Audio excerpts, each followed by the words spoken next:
كابتن محمود الخطيب بكره رايح نادي الزمالك. ايه ده بجد؟ بجد كان كابتن حسين لبيب رئيس نادي الزمالك بعت له انفيتيشن او دعوه يعني، وكابتن محمود الخطيب لباها، وبكره ان شاء الله مجلس اداره الاهلي هيروح الزمالك.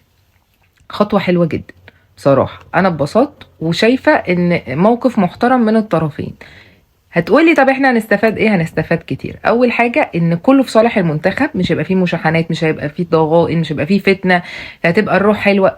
ثانيا وده الاهم، دي رياضة، فلازم الروح الرياضية دي تبقى سائدة ما بين قطبي الكورة اللي هم الاهلي والزمالك.